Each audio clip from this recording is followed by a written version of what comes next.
Bismillahirrahmanirrahim. Function of salt bridge. As we have already studied electrolytic cell and galvanic cell.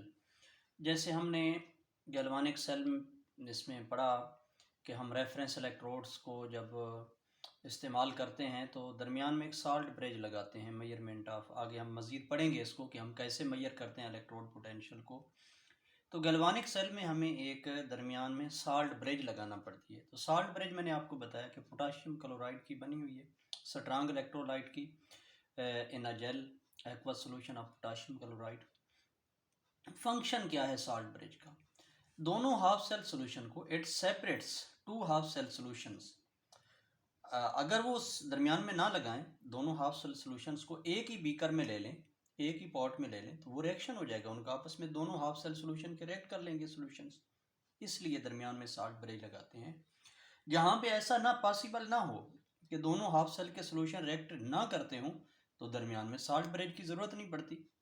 जैसे ये car की battery, इसमें salt bridge इस्तेमाल नहीं करते। उसकी रीज़न ये है कि दोनों हाफ सेल सॉल्यूशन रिएक्ट नहीं करते, तो it separates two half cell solutions. Otherwise reaction occurs between two half cell solutions and cell reaction stops and potential drops immediately zero. जब रिएक्शन वो रिएक्ट कर लेंगे तो पोटेंशियल जीरो हो जाएगा।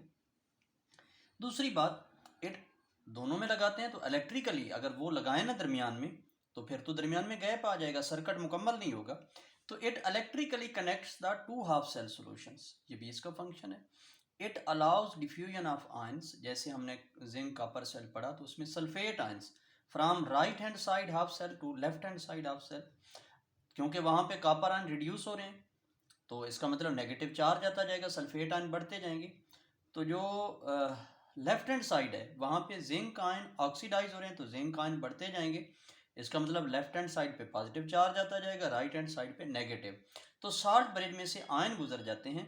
It allows diffusion of ion, for example sulphate ions, from right hand side half cell to left hand side half cell and keeps two half cell solutions electrically neutral.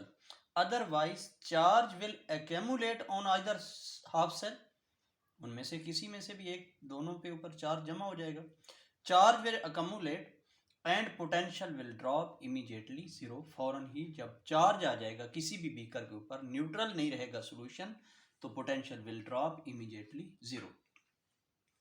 अब ये कुछ terms हैं, हम इनको discuss करते हैं, जिसमें सबसे पहले इलेक्ट्रोलाइटिक कंडक्शन है।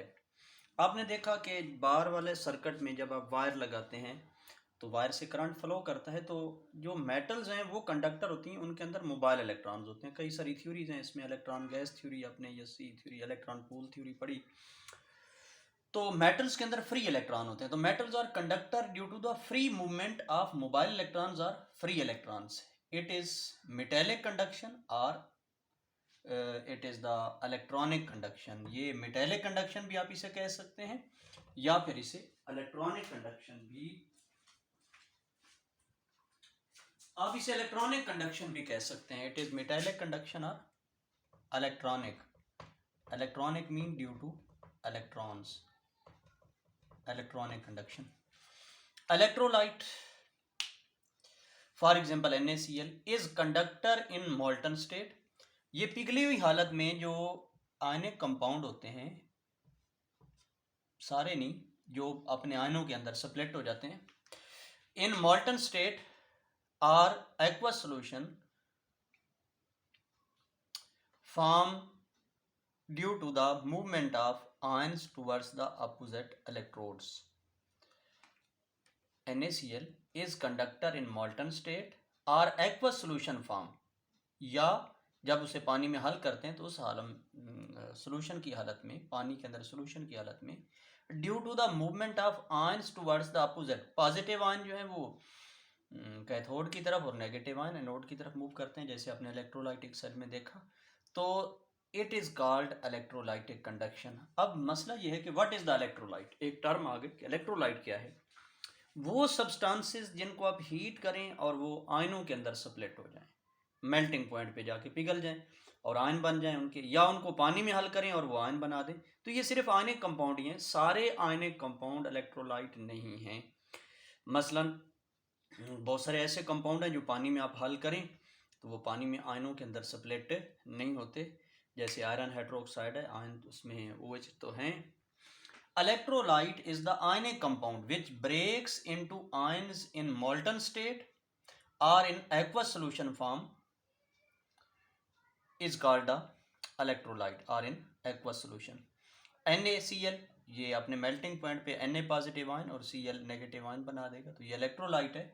इस अमल को जिसमें कोई सब्सटेंस आप पानी में हल करें या उसको पिघलाएं और वो अपने आयनों में ब्रेक कर जाए, इसको हम बोलते हैं ionisation. Process in which a substance breaks into ions. Process in which ionic compounds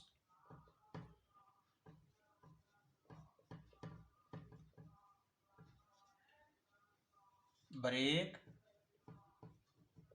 into ions on melting or dissolving in water or in aqueous solution in molten state, ये प्रोसेस कहलाता है ionisation. तो ionisation क्या हुआ? Process in which ionic compound break into ions, this is called the ionisation. तो this is when dissolved in water और when they are in the molten state. ये तो कुछ टर्म्स थी जो हमने पढ़ी हैं, इसमें मज़ीद कुछ हम और भी पढ़ेंगे। इसमें इलेक्ट्रोलाइटिक कंडक्शन और इलेक्ट्रोलाइसिस क्या है। थैंक यू, अल्लाह हाफिज़।